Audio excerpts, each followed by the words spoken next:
નમસ્તે વિદ્યાર્થી મિત્રો, આજે આપણે અર્વાચીન ગુજરાતી સાહિત્યના પંડિત યુગના અંતિમ પડાવમાં આપણે કેટલાક એવા ગૌણ સર્જકો કે જેમનું અર્વાચીન ગુજરાતી સાહિત્યમાં અનેરું યોગદાન રહ્યું છે, તો એવા સર્જકોની આજે આપણે વાત કરીશું.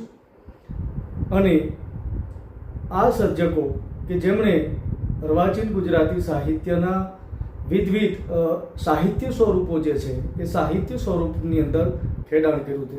તો ચાલો આપણે આ ગૌણ સર્જકોનો પરિચય મેળવીએ. એમનું જે કંઈ સાહિત્ય સર્જન છે એમની આજે આપણે વાત કરશું, ચર્ચા કરવાનો આપણો ઉપક્રમ છે. તો પ્રથમ ક્રમે આપણે વાત કરીએ તો દોલતરામ કૃપારામ પંડ્યા કે જેઓનો જન્મ 1856ની અંદર થાય છે અને એમનું નિધન 1915ની અંદર થાય છે. ખાસ કરીને આ સર્જકે ઇન્દ્રજીતવત એટલે કે રામાયણ કથા વસ્તુ આધારિત એ મહાકાવ્ય લખ્યું છે અને એમને એક મહાકાવ્યનો એ પ્રયોગ કર્યો છે. ભીમરાવ ભોળાનાથ એમને પણ એ મહાકાવ્યનો પ્રયોગ કર્યો છે કે એ ગ્રંથનું નામ છે એમના કાવ્ય ગ્રંથનું પૃથુરાજ રાસો.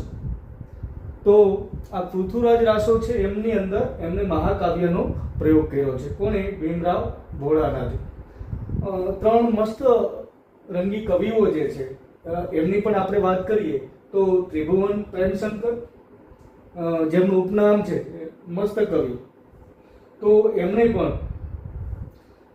કાવ્ય સંગ્રહની વાત કરીએ તો વિભાવરી સ્વપ્ન જે ચિંતનાત્મક પ્રેમ કાવ્ય છે, સ્વરૂપ પુષ્પાંજલિ એટલે કે જ્ઞાન ભક્તિના પદો એમાં એ જોવા મળેલ છે.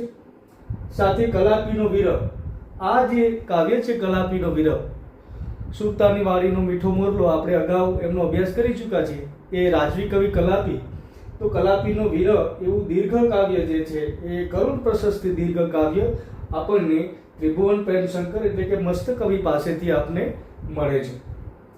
ત્યારબાદ આ મસ્તરંગી કવિઓની અંદર જગન્નાથ દામોદર દાસ ત્રિપાઠી એટલે કે એમનું ઉપનામ છે સાગર, તો કવિ સાગર પાસેથી આપણે સુફીવાદ, વેદાંત અને પ્રેમ લક્ષણા ભક્તિ નો એમનો એ અભ્યાસ રહ્યો છે અને એક સાધક તરીકે એ ઓળખાય છે. તો આ જગન્નાથ દામોદર ત્રિપાઠી એટલે કે સાગર જે છે એમની પાસેથી આપને એક ગ્રંથ મળે છે દીવાને સાગર. પ્રશ્ન પૂછાય કે